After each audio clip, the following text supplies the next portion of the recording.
Allô, bonjour peuple congolais. Eza Yabino de Komasawa. Bon, sans plus tarder, Bandeko.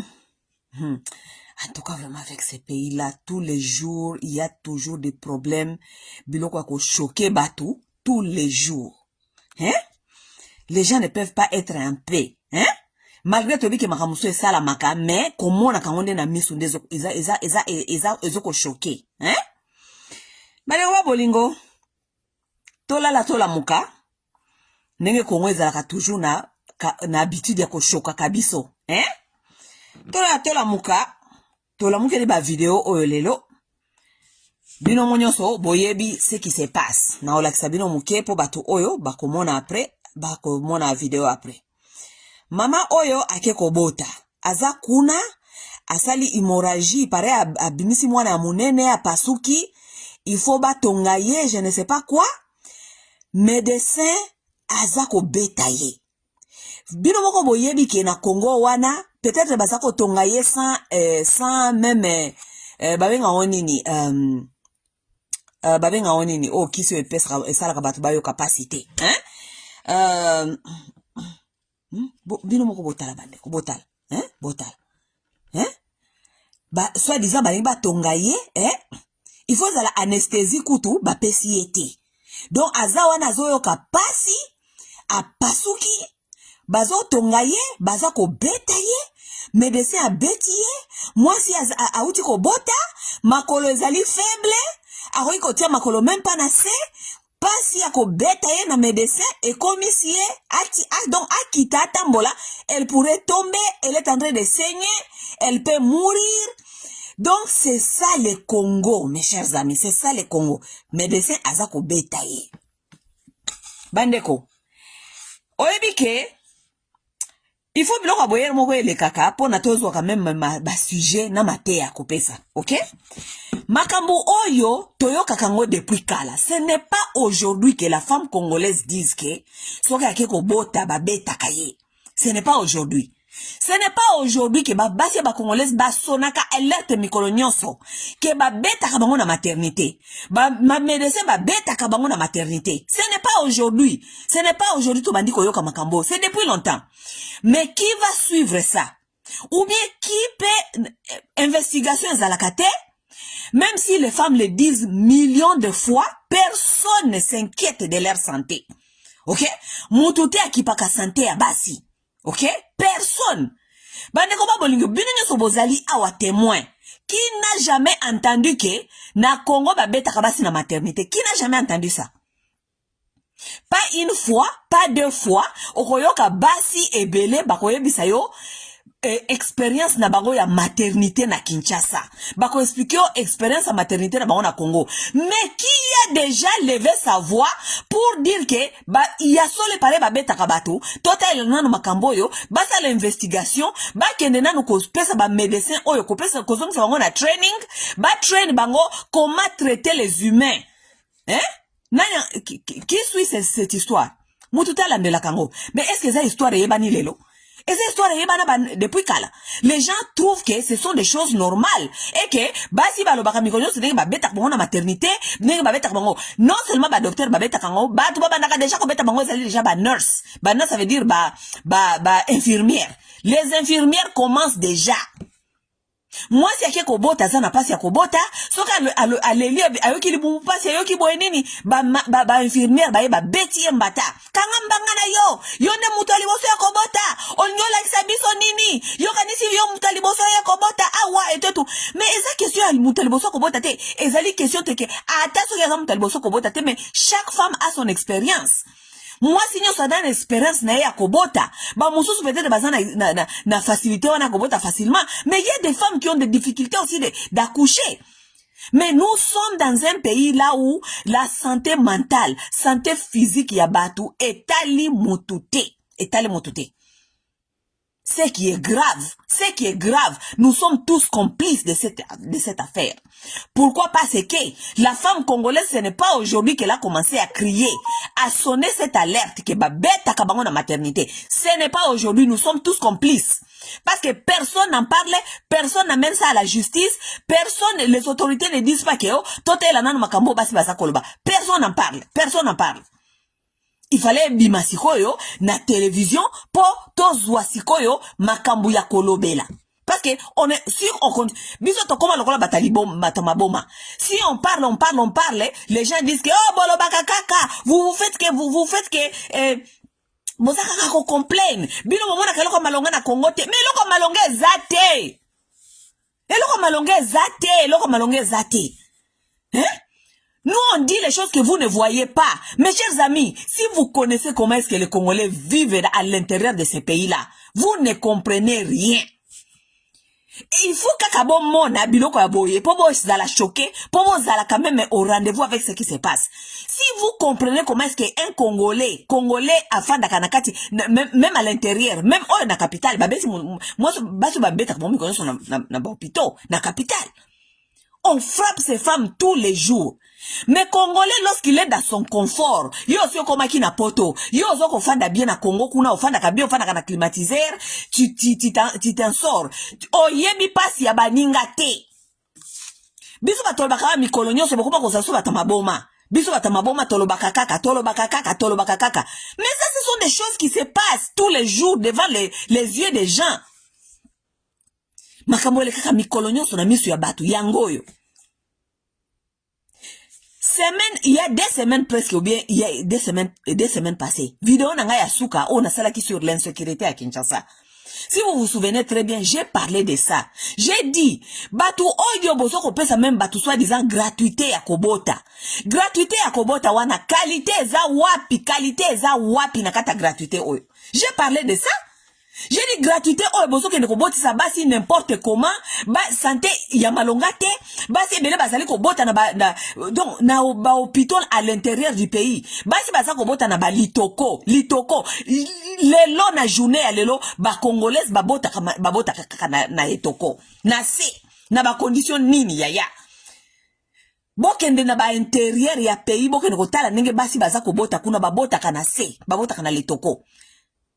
Babota kana ba condition moko ozoko mitu nobi awa kutu mwasi akoki peut-être ko ya kobota normalement mais akoki ko kufela awa pourquoi parce que modèle bazali ko botisa ye santé awa donc akoki ko zwa choléra kuna akoki ko zwa ba infection ya ndenge na ndenge ska modèle baza ko botisa ye. Les Congolais vivent on drena no bazana na époque ya kala. Kosukola pasi, mai pasi, na à l'intérieur, basi bazana no kokende kosukola na ba rivière.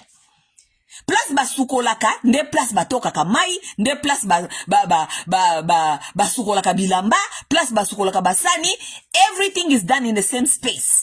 Tout c'est fait na espace moko. Ça c'est encore la vie des Congolais. Mais il y a des gens qui sont tellement corrompus. Parce que bande kono ba osala na pouvoir, il y a des gens qui sont tellement corrompus, des gens qui n'ont plus l'amour, qui n'ont plus l'empathie, les gens qui n'ont pas donc batuba baby amena bango e baby likolo soit disant bozali ko protéger bande kono bino baza ko sala kuna, bozali ko protéger je ne sais pas qui, vous protégez qui mes chers amis?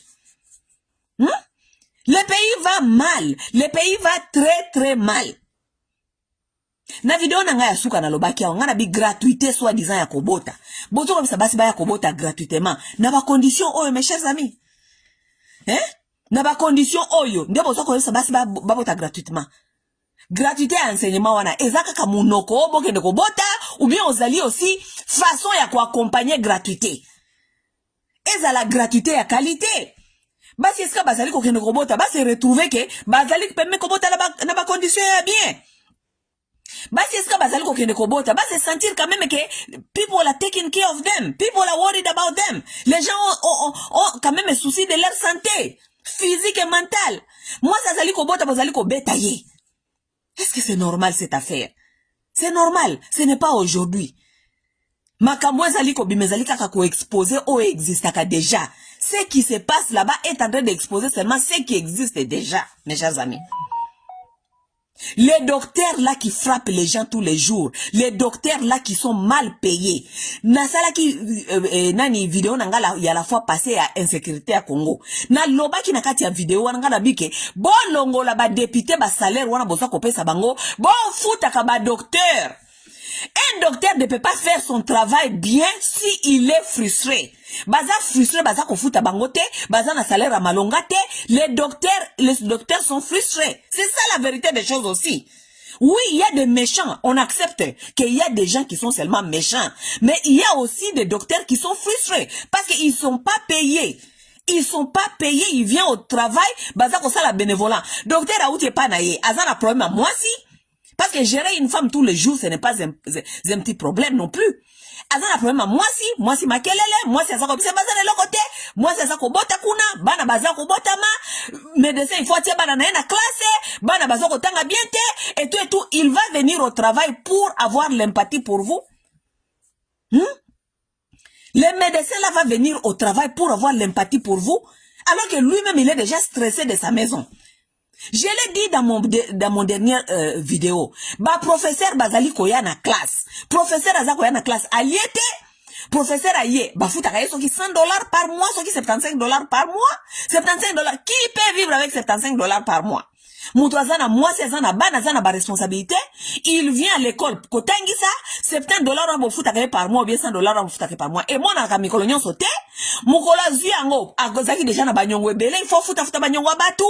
Ba professeur mususu, ba koma kozonga na ndaku kaka na butu basi balango lotoko, parce que batu ba defaki bambonga batu ba defaki bambonga batu ba yaka koluka bango mikonyo son ndaku. Toutes ces choses là, c'est ça que les Congolais sont en train de vivre. It's a babengango vicious circle. Cercle vicieux comme ça, mabena mabeza ko tourner kaka, mabena mabeza ko tourner. Je ne suis pas en train de dire que docteur Wana a sali malam ou bien a sali malam ou te pour ma modèle a sali. Mais je suis en train de dire, nous devons devenir des gens responsables pour notre communauté. Ce qui est vrai est que nous sommes tous complices de cette affaire parce que ce n'est pas aujourd'hui, moi si à Congo, Azalaka déjà qu'on crié que ba beta kaye na maternité. Ce n'est pas aujourd'hui. Ce n'est pas aujourd'hui.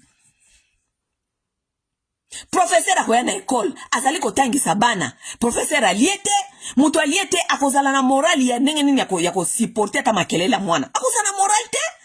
Parce que makelele ya mwana, ata mwana za makelele te mwana tunika ka question, professeur akomi kanda, professeur akomi kobeta bana.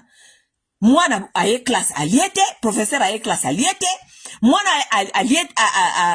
aliaka malamu te akozala na ba capacité te ya kozala na intelligence ya ko capter ma professeur azali ko yebisa ye. Professeur pe aliete akozala pe na tolérance te ya ko répéter parce que pédagogie ezali science à répétition. Le professeur doit comprendre qu'il doit se répéter 1000 fois même pour moi à comprendre. Mais un professeur qui est mal nutri, un professeur qui ne mange pas, un professeur qui est mal payé, un professeur qui a des problèmes à la maison parce que nanda kwa soko kakole sa famille na yete po salaire réalité. Dites-moi, est-ce que ce professeur-là aura la tolérance yako sala musala na yeso déjà pédagogique aux ali répétition science à répétition? Akosala musala te. Sera expliqué moi une fois moi na yo quitté professeur azui kanda parce qu'il a frustré ali a quitté il a aussi ses problèmes personnels akobanda ko beta bana ba député ba fandi wana ebele wana na parlement na bino bolongo la bango ba salaire wana bazali kozwa bo kabola yango na kati ya société na batu oyo bazali ko sale la population comme les professeurs et les médecins bolingi koyoka te bolingi koyoka te.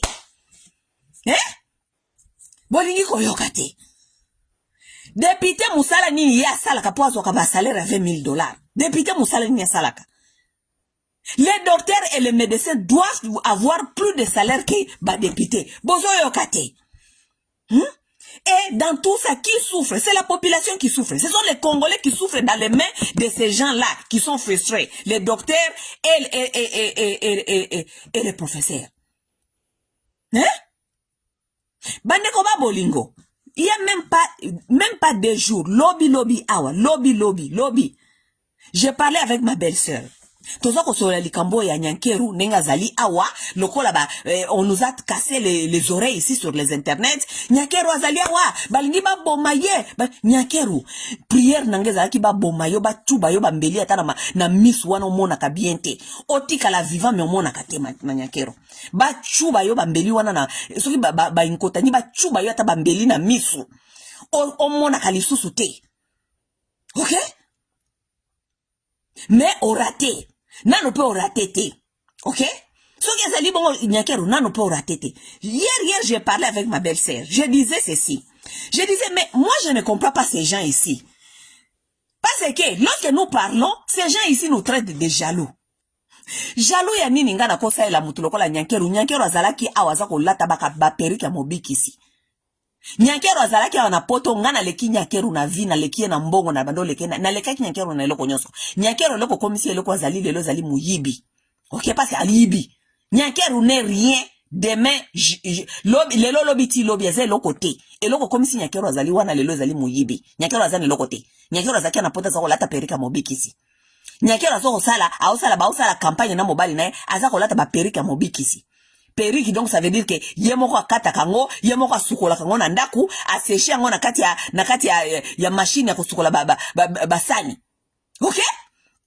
Donc ne nous parlez pas de Nyankeru. Ne nous parlez pas que Nyankeru tozo que la Nyankeru zoa. On n'en a rien à foutre avec Nyankeru parce que Nyankeru aza moyibi. Nyankeru alekinga ne loko te Nyankeru alekinga na vite parce que ngana lekaka Nyankeru vi avant Nyankeru akende ko yiba mbongo mboka. OK, na kosa la Nyankeru zoa te. OK? Si nous sommes en train de parler parce que bazali ko piller mboka na biso, bazali ko maltraiter population, mbongo bazali ko piller nango population wana, ezali mbongo, il fallait kende na ko servir population. C'est pourquoi nous parlons. C'est l'argent des peuples congolais. C'est pourquoi nous parlons. Eza question te ya jalousie parce que bazali ko yiba population mbongo na ye. Nyankeru azali awa na Washington. Ce qui passe que ndaki na yebite mais je sais que na yebike bazalaki parce que soi-disant ba incontani balteki ba bomaye. OK? Moi j'ai demandé cette question, j'ai parlé à ma belle-sœur. Je disais, na lobi boye, batu oyo ngana o comprendre bangote.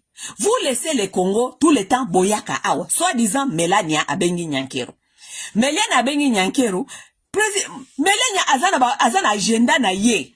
Melania azana agenda na ye parmi agenda na ye oyo ba komela ye wana parce que ce n'est pas ezalité que Melania la muki na tonga lobi ko na benga basi ba président. Non. Melania azana bureau mobimba et ça la ka programme ya Melania. Ba ko bisa eke okosala boy. Na marse programme ezali boy na boy. Na me programme ezali boy na boy. Melania azana kaere ya charge na ye ya parents et tonda ka déjà si tondi. Ça veut dire que mutu moko te akuiko bisa Melania yakana na Congo awa tozane loko kolakisa yo Melania ko yate. Pourquoi parce que kaye na ye ezali chargé na ba problème na bango moko o ezali na intérêt à population na bango. Vous ne pouvez pas déplacer une première dame seulement comme ça. Non. Mais o ya biso tellement que calendrier na ye zalaka nango chargé te afin de la masolo ya mibali na ye a Jérôme Mikolo nyonso azan elle n'a rien à foutre à part bêtise. Tous les jours na internet bitambola mwanza kenda zonga elle n'a rien à foutre calendrier nazali nango polele donc on peut l'appeler n'importe quand n'importe où bakangi kaka makolo mbongo a Congo 2 millions de dollars botiena na kati ya voyage ya ye muto asala kelo côté vous prenez l'argent de la population comme ça bêtement vous envoyez quelqu'un aya kaka parce que Melania bengaki bino boko benga Melania na Congo ou boko benga Brigitte Macron na Congo boko benga ye. Par contre, désolé madame. Attention qu'il soit disant première dame, bengi bango. Par contre, désolé madame, le programme de notre première dame est chargé jusqu'à 2027. Par contre, bongo. Aki ko soit même pas opportunité à mouke pour kende ko sala bozoba. Non.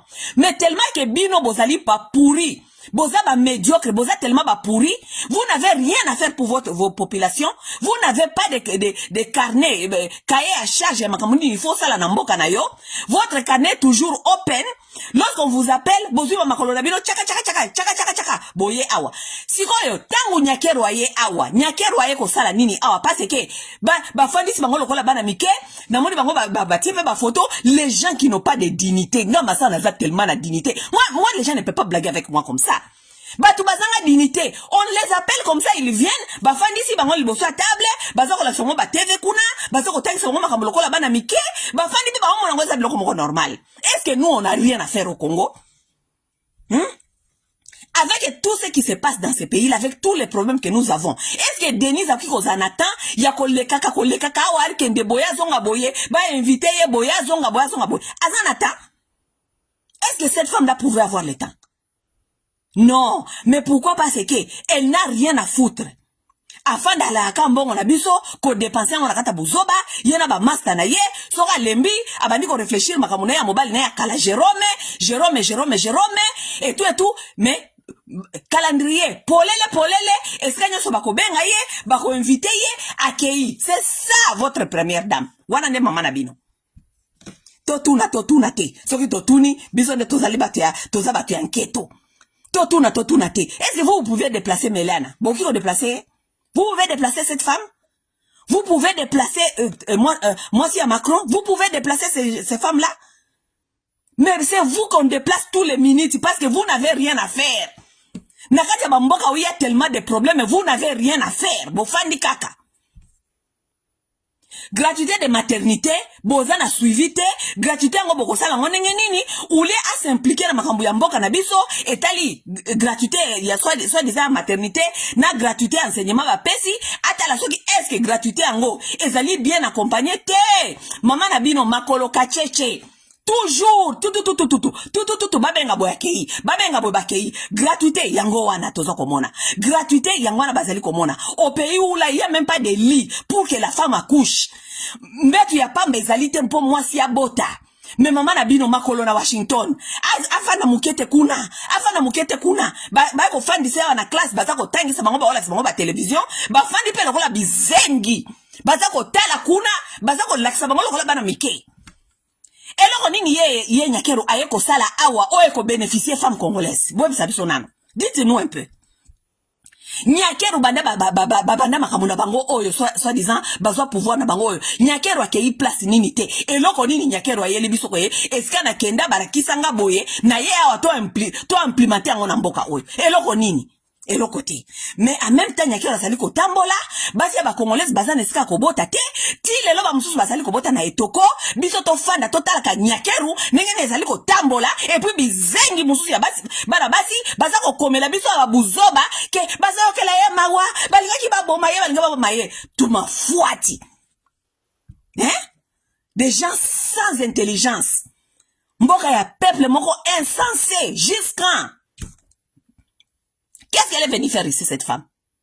Qu'est-ce que Nyakero va sortir d'ici à Washington pour aller la biso et ko bénéficier moi c'est à Congo? Et là, si ce n'est pas seulement Matalana, ba mona ye kakangisi photo na moi c'est à Trump, ba mona ye kakoma ki na Maison Blanche, ba tout mobimba bazali na sens ya responsabilité, ya ba duty te, ya musala ya responsabilité, ya ba poste o ba pesi ba na mboka, bazana sens ya responsabilité te.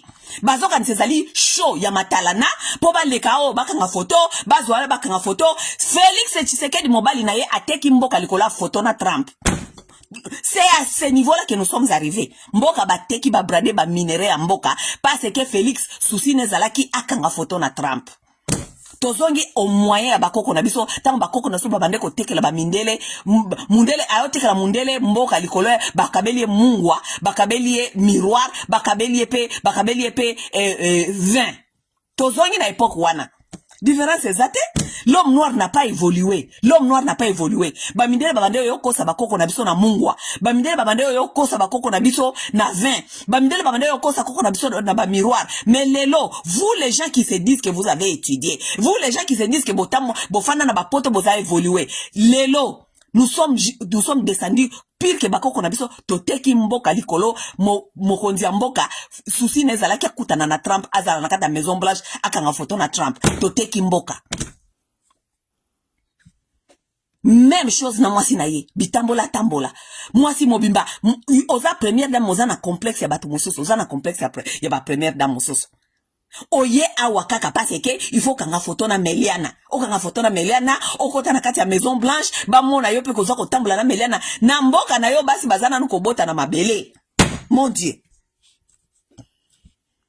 na mboka na yo basi bazako babeta kabango na maternité lelo tomoni yango tina TV boye bonani. Mais yo za na Washington. Oyo tambola Melania.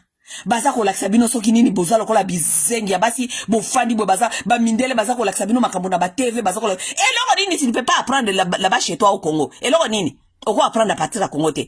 Il faut y na Washington ba fandi sabino na ba mesa ba banda ko lakisa bino lokola bana mike lokola bana maternelle baza ko tangi sabino les gens qui n'ont pas honte. Eh mon Dieu. Et le bana ngo ba nyarwanda basala ka erbo ko ba bi les gens qui n'ont pas honte. Tu laisses ton pays. Tu laisses ton pays là où il y a tellement de problèmes. Po ya kotambola kawa na Washington, soit disant yo komona Meliana, eza na programme moko boye, ba invita kibino, boya kotala.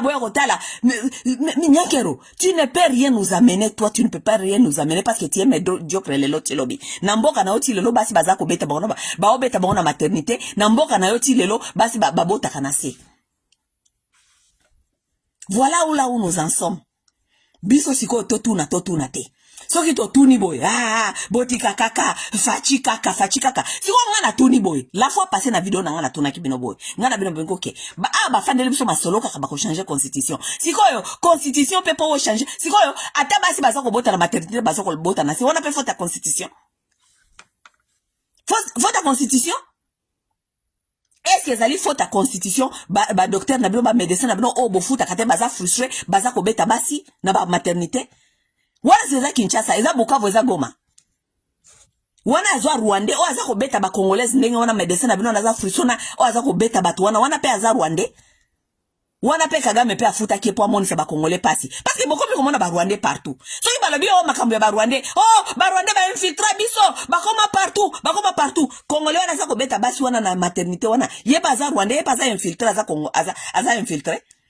Mais il faut accepter que vous êtes des médiocres parfois. Il faut qu'on accepte que nous avons des médiocres dans ces pays-là et que la médiocrité ne doit pas être tolérée et que les médiocres doivent quitter les pouvoirs. Oui. Vous devez accepter. Ba fandeli li sur la constitution. Il faut kaka ba changer constitution. Parce que ba Rwanda ba kozonga. Ba o bazala ko nyoko ba Congolais wana na kati ya Congo wana za ba Rwanda. O tozo ko mona wana za ba Rwanda. O tozo ko mona ba nyoko ba Congolais za ba Rwanda. Vous ne pouvez même pas changer des choses qui sont tellement simples. Nous sommes en train de vous expliquer comment est-ce que les ressources peuvent être partagées et qui également pour que bato bazali na service ya population quand même ba se sentir quand même pe bazana moi salaire pour bazala na motivation ya kosala musala. Vous n'arrivez même pas à comprendre les choses simples. Ou on appelle faute à constitution kaka. Faute à constitution. Bon fadia bakosimba constitution wana. Yoka siko lelo na ye awana kopesa Félix Tshisekedi défi. Félix simba constitution wana komona. Soudanisation. Toko soutenir lisolo kanambe auti kobeta ya soudanisation. Parce que bino na muyaya. Bolobike bolingo yoka kongole moko tasa ko lobalika ma soudanisation. Simba constitution wana Félix Tshisekedi. Simba constitution neza défi to pesio. Simba constitution wana yona batu na yo comme ça boko yo kabiso.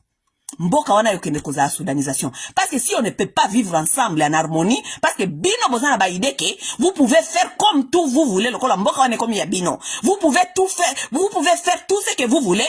Batu il faut ba fanda kaka batala kabino, boya ko betela kabiso mikolo so ma solo awake, boko changer constitution, bako sala pe bino le côté.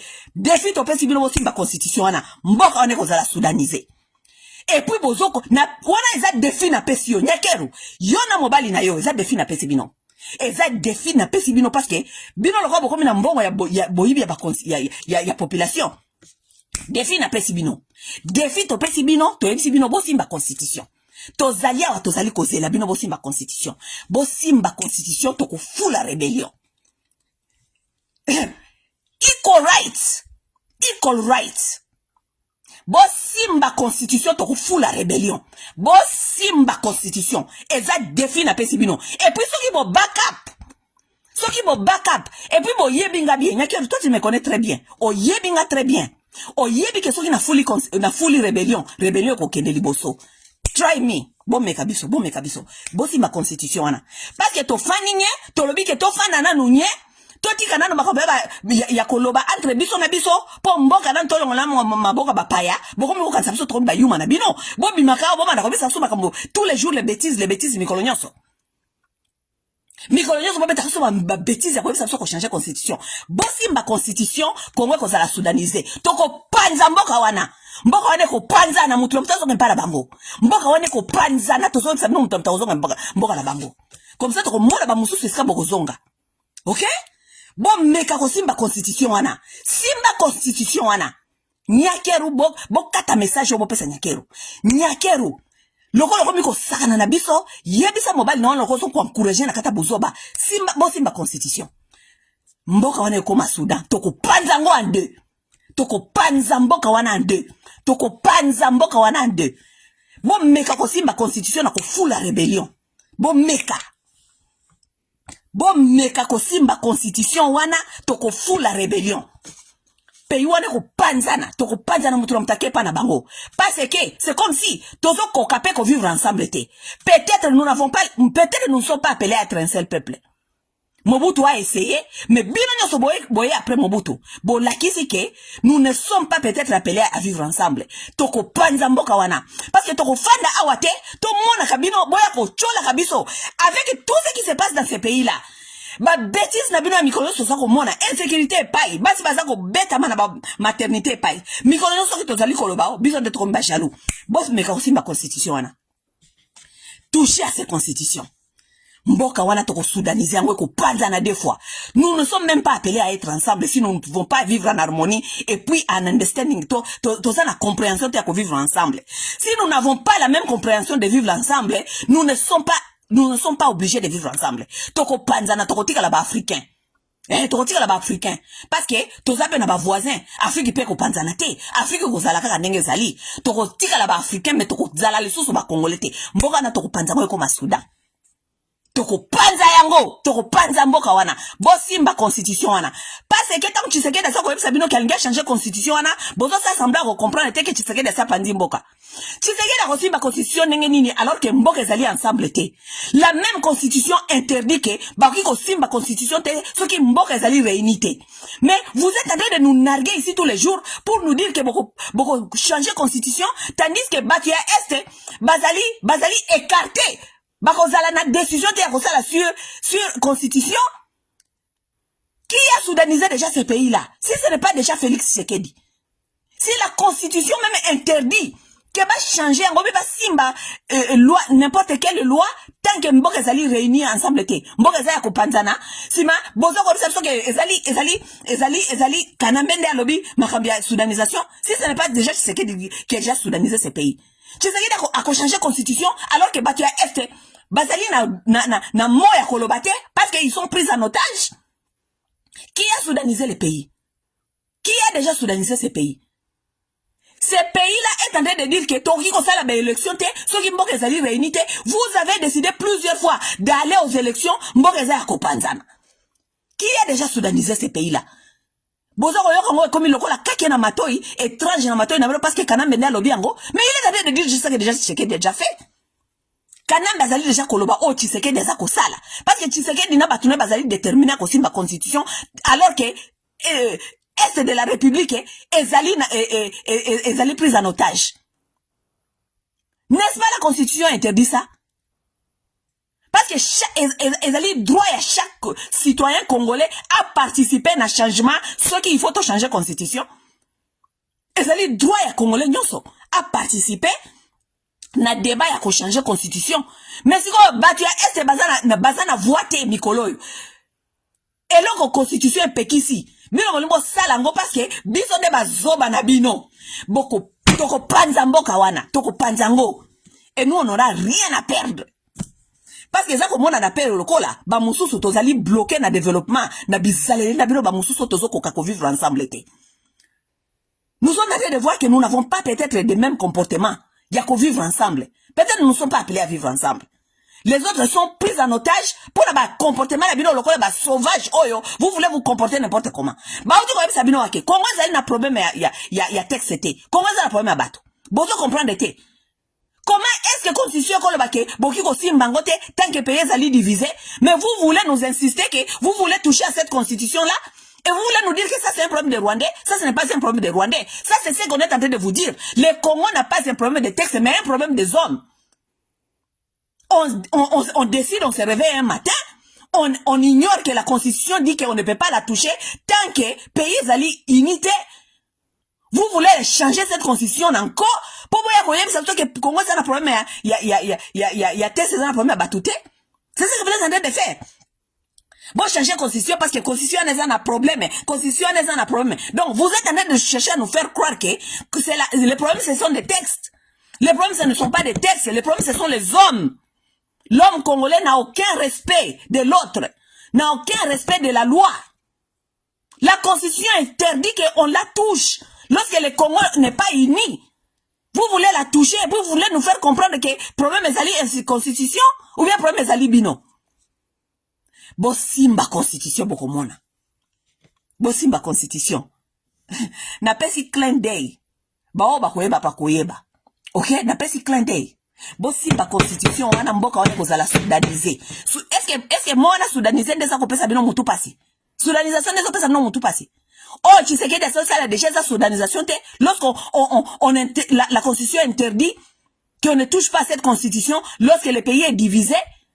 Donc, tu sais que l'engagement batunaye ba masane à quartier ba masane à Mupompa, ba qui ne changer constitution là où que nous allons pas prendre place.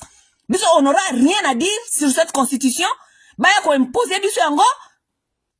Bon mais kako simba ko, eza défi to pesi bino. Bon mais kako simba constitution wana. Bon simba constitution wana. Vous êtes des hommes touchés à ça, vous allez comprendre. Touché à cette constitution. Tu sais que Nyakero na pesi mobali na o défi. Soka sali yango te aza mobali te. Lokola bomoni ke bolibo défier biso. Faites ça, vous allez comprendre. Faites ça, vous allez comprendre. Soudanisation. Nano bo pekisi ba Congolais ba lobelango te. Congolais nyonso. Tango bato bazali ko bima baza ko nargue biso bazo que ba changer constitution. Bien ça bango toucher à cette constitution, vous allez bientôt voir la soudanisation. Po bango ba lobi que soudanisation eza lokola kake na matoi, balinko yo kango te. Lokola bango ba lobi ba ko changer constitution nanko, alors que ba Congolais balingi ko changer constitution. Toucher à cette constitution, vous allez comprendre ça veut dire quoi la soudanisation. Nous allons nous diviser bien. Mutulamta okende pa na bango, nous les gens de l'Est on n'aura rien à perdre parce que tozali na culture à développement, bino de bokende ko souffrir kuna na batu o bazana culture à développement te, vous allez souffrir jusqu'à avec ces gens-là. Nous on n'aura rien à perdre. Qu'est-ce qu'on aura à perdre? On n'a rien à perdre. Toka ngabisa kana biso tokepa na biso. So ibino botika wapi na ibite mutamto eba ningine okangabisa kanaye ubia kende kofana na kati ya na dictature ya Mupompa est-ce que ba kondo yebisa bino bosala boma na koyeba ba jalelo lelo na ane ya lelo bazo linga ba yembisa kabino ba jalelo na ba internet fachi beton fachi akosala fachi beton lelo tozo la développement tozali kozela basi ba pesa bango maternité soki obolobi ya gratuit o ekozala bien bo pesa bango bo prouver biso ke bozali kosala bolingo sala lelo côté vous voulez que les gens viennent dire que fatia kofanda kaka milele na milele bapesa kiende soki mission bapesa ki mission. Le monsieur n'a pas le respect des textes. Bazo ko yebisa que constitution le bibo et deux mandats au silicio longwe balingi koyoka makambo ya constitution parce que l'homme noir a un problème de texte. Constitution lo biboye bango babadi ko bisa biso ko azwaki mission non biso to yaki na mboko na te poko na kozoka mission to tite na tango ya so ya bible ba pesa ki mutu mission. Ça ce n'est pas notre problème. Problème ya so tozali kota la constitution lo bi des mandats au salle des mandats na yo dégage. Et on sait que musala bien ça le sale musala bien te dégage constitution lo bi bongo longwa après des mandats. Ko expliquer bisote o bandaki sikoyo bitumekotaki nini ce n'est pas notre problème. Respectons les textes. Respectons les textes. Les textes disent demandez si les kei. Demandez si bolimo bana ko créer biso masolo selon vos sentiments. Selon vos sentiments, let on respecter texte. Bobani ko créer biso masolo. Oh, azana mission anzambe 30 to komona yo wana 30 over our dead bodies. Over our dead bodies. Fachi, to pesio défi. Simba constitution. To pesio défi wana. C'est parce que yo, bino bozonga ko narge biso ko bisa kapso ki bo changer constitution. Parce que tozo ko sala, batu namoni batu bele bazo sala na bino moi, ba négociation. Oh, ne change pas la constitution, tout. Non, Fachi. Biso to lobite ke oh, ba changer la constitution. To pesio défi. Simba yango Fachi. Simba constitution. Et oh, il faut le faire, mon vieux. Fais-le. Simba constitution. To fou la rébellion. Simba constitution toko fou la rébellion. Ozo ki mission my ass. Mission ozo ki yangone ba kongole basali ko souffrir bo. Nde mission yo zui. Mission ozui nde ba kongole basali ko souffrir bo. Fachi a échoué sa mandat na ye extremely a échoué. Tata wana zana misala mi bale na mboka wana. Garant garant des institutions. Donc garant la constitution oye mo kaza ko ko violer. Et puis commandant suprême. Nakati ba mandat de wana mi bale na misala wana mi bale nini yango asali ya malonga. Nini yango asali ya malonga. Commandant suprême des armées. Policier ya liboso ya soldat ya liboso ya mboka. Tala ya armée sikezali. Armée kima baboto la biso mboka. Armée Félix kima. Armée désordonnée. Soda moko te ya malonga. Afuta kabango malonga te. Wana nyo sokaka. Il faut qu'on lukeleke kaba excuse. Koloba kaka eza ba Rwandais, ba infiltra, eza ba Rwandais. Mais lui il a les commandes.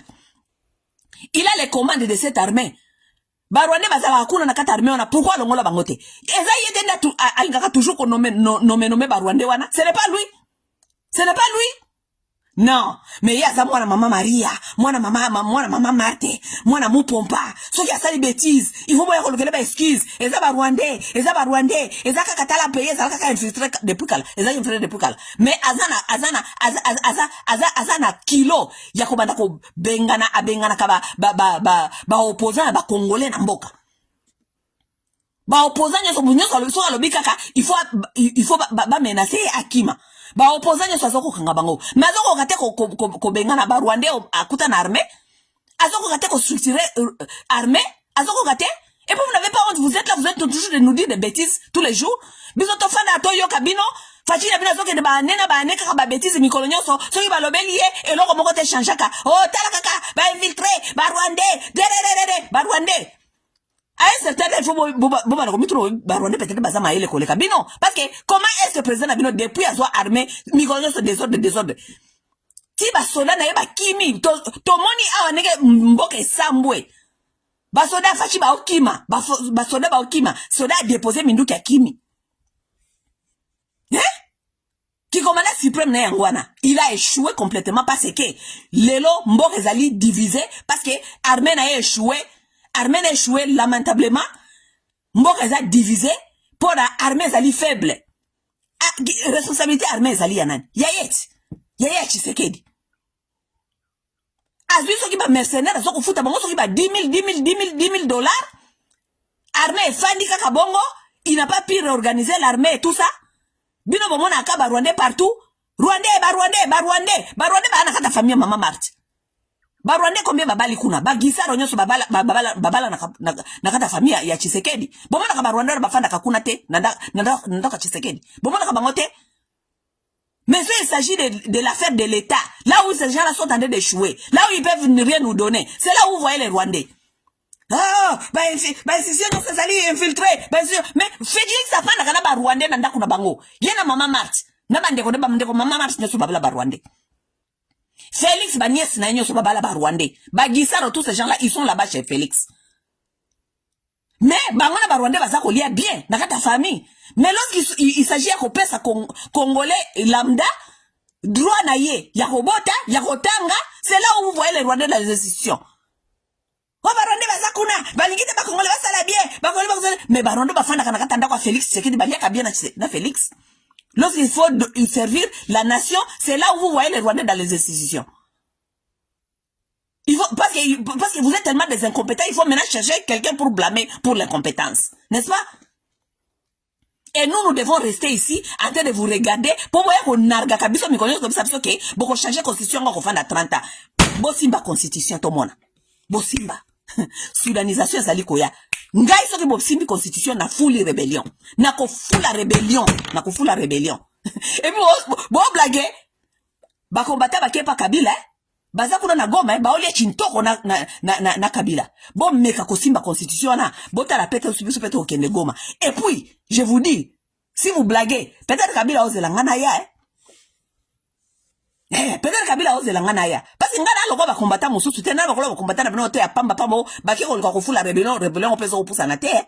Si on a le bien que nous fous la rébellion, mais bon regretter. Bosimba constitution. Bosimba constitution ça défi to pesi bino. Congolais nyonso ayebisa Tshisekedi tozo banga te simba constitution.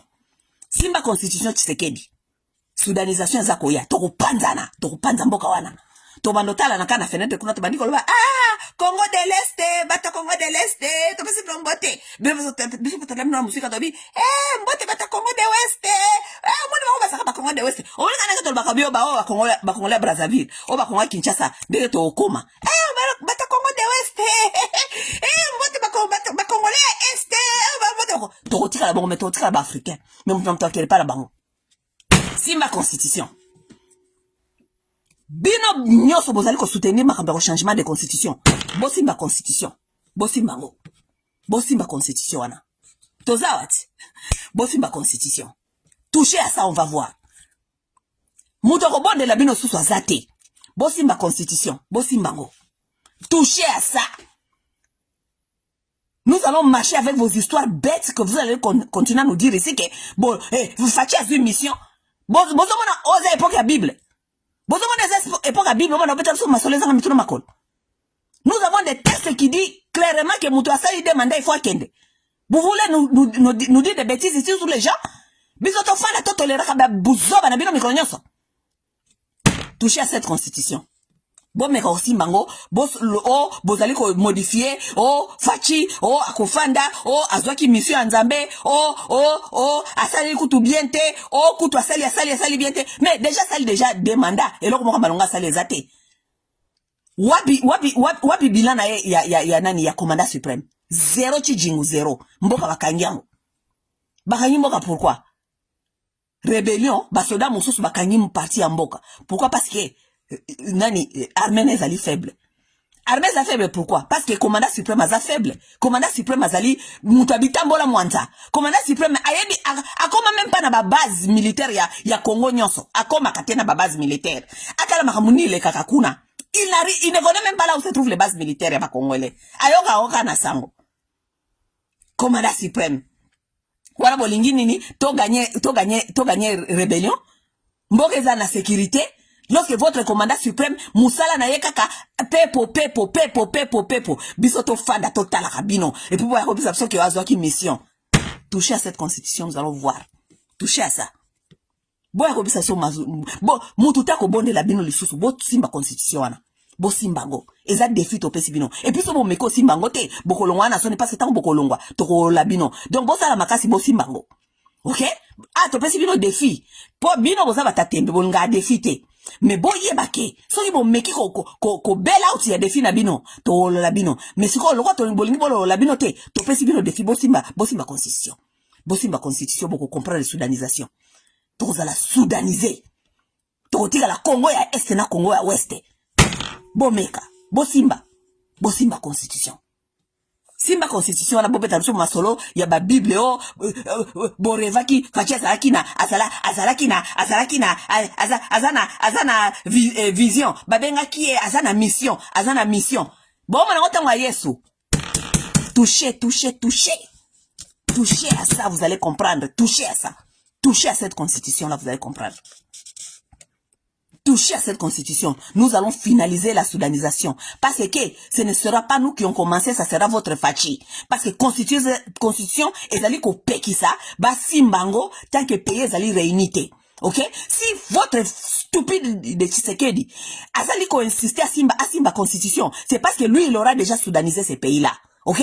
Déjà qu'on sait la constitution et que pays ezali réunité. Nenge constitution moko lobby que ceux qui pays ezali réunité et loko moko te ko sa manamboka wana. Si Félix le fait, c'est lui qui vient de soudaniser les pays et nous allons les finaliser. Asimba. To pesi bino défi. Don't back up. Nazola kisa bino musapi. Don't back up. Et loko wana bobandi wana boke no tina suka. Bosimba constitution, vous allez comprendre. Bosimba. Ok? Bosimba, bo expliquer ce que c'est mission ya Nzambe. Boko mona mana. Omone ke bino bobeta so masolo ya Bible. Boko mona pe mana. Omone mana ekoya kana Bible wana mana. Boko mona pe ndenge mana ekokwea. Bosimba boko mona. Vous allez comprendre, vous allez nous comprendre très bien. vous allez bien nous comprendre. Bosimba eloko wana. Bomeka. Si, Bosimba. Oh, Fachi, il faut attirer garde des institutions. Garde des institutions. Ba institutions za kusala. Eza kusala na mboka wana. Elo nyezo fonctionner na mboka wana. À part bango moko bomengo na bango na kolia na voyager ko sala babiloko ba osala. Eloko nini yango zo kosimba. Gara ya constitution, ye moko a viola ka constitution. A respecter ka texte était. Alingi même a changer constitution sans même respecter eloko constitution yango moko lobike ba ki ko simba constitution te so ki pays a réunité. Mais lui-même il veut violer ça. Gara de la constitution, lui-même il viole. C'est ça son mandat, c'est ça son travail. Il a échoué, lamentablement. Ok? Gara des institutions. Bah, institution, ça veut dire, bah, ministère, nini, justice, tout ça. Et là, on y est au marché dans Bokawana. Et là, on est au marché dans Bokawana. Et le côté? Qu'est-ce qui marche dans ces pays-là? Et le côté? Mais vous voulez nous chanter. Bah, Angé. Oyenza moya bozoko ba mama mikolo bozoko bimaka na ba internet bozoko bisa soke facha ko tikala boye manze mwana mu pompa awati ba chanson na bino wana boko yemba ngona mu pompa. Okay, na mu pompa de bo wana koyemba banzembo wana aza ya nzambe batindi ye na mission boko yemba ngona mu pompa. Et puis mu tango bana koyemba ngona kata mu pompa biso déjà na est to stokenda on n'aura rien à perdre. Nous sommes en train de perdre notre temps avec des gens, des gens qui sont des sauvages. Ok? Nous sommes en train de perdre notre temps comme ça avec des sauvages tout le temps. Parce que nous n'avons pas expliqué, vous avez tellement de difficultés de comprendre parce que vous êtes tellement des sauvages. Vous nous perdez le temps tous les jours, matin, midi, soir. Bamboka mususu lokola ba Kenya, bamboka mike ça ko avancer, baza ko tonga bamboka na bango parce que les gens ont compris quand même comment respecter les uns et les autres et comment construire ensemble. Vous nous perdez le temps avec vos bêtises tous les jours. Que le président a vu vision. Biso to sa constitution to tia na pembeni, to la da buzoba na bino bozo expliquer so ngozo ke et comme makamba vision. Mboka et comme to ko tomba na vision. Hein? To ko tomba la vision. Nicolas Batumoko bazan dans l'esprit, sauvage! Des gens sauvages! Nous sommes appelés à vivre avec des gens qui ont des esprits de sauvages! Tofan disa mibeko, tofan na bibeko, mboke tambola kana mibeko. Mboke tambola kana sentiment batouté. On ne peut pas conduire un pays avec ses propres sentiments. Non! Mboke tambola kana mibeko, mibeko lobi nini, mibeko lobi boy. Allez, Tolanda, c'est comme ça! Les gens évoluent, les gens regardent comment ils vont construire leur pays. Mais nous sommes en train de vivre avec des sauvages qui nous reculent tous les jours. On ne peut rien faire, on ne peut pas avancer. Toi, on a les toko. Parce que tout ça, on fait maintenant sauvage. Botu na mbeka robote les ali wapi. Ah, fachi beton. Botu na oh. C'est insécurité na Kinshasa n'engeni. Ah, fachi beton. Ah, zui vision. Oh, fachi yende, des sauvages. Des sauvages. Toko kabola mboka wana. Ok? Toko kabola mboka wana ko kabwana. Mtamtaki ndo développer pa na bango comme ça to yeba banani bakando retarder baninga. Ok? Parce que ko vanda boye eza buzoba makasi. Si on ne peut pas se comprendre, on doit se séparer. Si on ne peut pas se comprendre, même la texte, mboka, constitution, lobibo et tout, on ne peut même pas respecter la loi. On ne peut même pas respecter la loi. Nous devons nous séparer. Oui, nous devons nous séparer.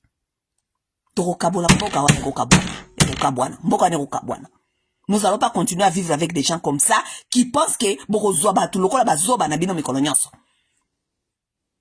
non. Nous allons pas continuer à vivre avec les gens comme ça qui pensent que vous devez prendre les gens comme des imbéciles tous les jours. Un président qui n'accepte jamais ses responsabilités. Les gens qui sont au pouvoir qui n'acceptent jamais leurs responsabilités. So ils seront basali boy, basala boyete. Ah, oye bien, eza Rwandais, basa infiltré, Rwandais. Basi ba Congolais basa ko bota na mabele on a fote Rwandais. tandis que batuna bino ba mikoso ba kota ba avion mikoso ko voyage ka mbongo contribuable bazali ko bebe sangona kata bosoto mwana bino pamba azali na Washington azali ko yako yoka ba masolo ezanga tina basi ya mboka ne bazali ko bota na mabele. Et vous voulez dans tout ça to fanda to yoka kabino kaka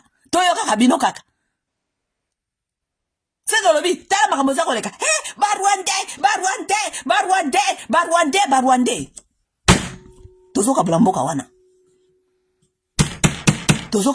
wana OK tozoka bolamboka wana il faut kabwana mboka neko kabwana OK tokopanza mboka wana soudanisation ezali koya bolinga ngote Tshisekedi asimba constitution total soki bolingo extend mandat na ye mutu azosala lelo côté mboka ekufiti jusqu'à mais vous aurez besoin de changer constitution toucher à cette constitution vous allez voir Tozana, nous avons rien à perdre. OK? Nous allons perdre quoi? Batoana bakangi bango kula na Goma na Bukavu. Bao vivre non? Ils sont en train de s'en sortir, hein? Bao continuer vivre na bango. Mboka dada comme soudanisé te? Wana za Soudan te? Nanto comme na Soudan te, vous pensez pas que nous sommes déjà dans la soudanisation? Mboka ezali gérer na batumi bale mboka ezali gérer batu mususu bazakuna bazako gérer mboka mususu mususu bazali koto bazali ko gérer mboka mususu soki kanambe lobi soudanisation de wana debo matoyi na bino yoki pasi mais on misu na bino zako mona parce que za fachi to fanda to lobelo côté le pays qui est divisé comme ça tozo komona pas pour incompétence ya mutu na bino ya mu pompa toloba te wana za Soudan te. Le pays n'est pas divisé, le pays n'est pas balkanisé, parce que on va sala na bango. Kuna basala na bango. Siko pona waya ko tia crème likolo ya gâteau, tata na bino amu pompa aza ko yebisa biso kalinga simba constitution, bango pe ba osala constitution na bango kuna mboke panzani tokomi Soudan, tokomi Congo de l'Est na Congo de l'Ouest, mutu moko ta osala moninge loko parce que Congo wana ezali mboka na biso nyonso. Congo wana ezali mboka Tshisekedi te. Le comme vous voulez commencer à nous faire croire. Mutu alo baboete. Bozoko le chef de l'État. Mutu alo baboete chef de l'État. Chef de l'État di Mangwaku. Mboka neza mboka Tshisekedi te. Mboka neza li mboka ya ba Congolais. Mutu na mutu koko na ya tika ki mabele na wana poto tia ekoma Congo. Nana ngali gale kala muninga mayele na mboka wana. Pomo kango ekomi mboka Tshisekedi. Ngana uti ya ba mushi kuna. Bakoko na ngaba pesa ka batiaka signature na bango po Congo endi mama kuna. Si mapona ya na bada kobeta la Tshisekedi maboko. Na responsabilité ba pesi po mboka a garantir que mboka fonctionner malamu. To tuna yete. Sodo tuni bongo lekela batu mayele. Kutu bango kuna bazalaka ba Congolais. Kutu bango kuna bazalaka ba Congolais. Kutu bango kuna toza ba Congolais me bongo lia mbongo ya ressources biloko ebimi na mabele na biso. Toza ba Congolais te. Mais ici il s'agit ko ba ressources zoko uta na est wana nde il faut bozwa. Alors que wana zali héritage ya mabele ba koko na biso biso to signer pour to participer na kati ya Congo. Bolimo le kila soma yele. Tela bato. Lokola ba Congolais ba mususu ba komi lokola ba super Congolais ba leki ba ninga na bango nyoso na kikongomani. Po mingi bokoma ko kanisa ki bokoma ba super Congolais. Boza ba super Congolais bino nde bokolo ba mususu ba kolo bati. Bino nde bokolo ba mususu ba kolo bati. Lokola ba mingi bokoma ko kanisa ki bokoma ba super Congolais. To kata bino kwanga. Toko soudaniser mboka wana mutu na mtu fanda na mboka bakoko na batikela ye comme ça mutu mutako tuna kale susu muninge loko. OK oui tu veux venir profiter de nos minéraux là-bas là où nous sommes mais ceux qui te lobby voient na biso ko compter bino kutu bozalaka ba Congolais bien te mais vous mais kolta ezalaka kuna na est wana ezali ko faire profiter bino wana boboya kangote parce que ezali kolta ya ba Rwandais te wana za kolta ya ba Congolais mais batu bafanda ka wana likolo na bamboka na ba est wana nyonso bango kutu te bango bazala mo ba Congolais ya dute bango bazala kutu ba Congolais ya mwa ya dute mais kolta wana eza na sia mabele na bango eza kolta ya kolia ya bino ya kolia.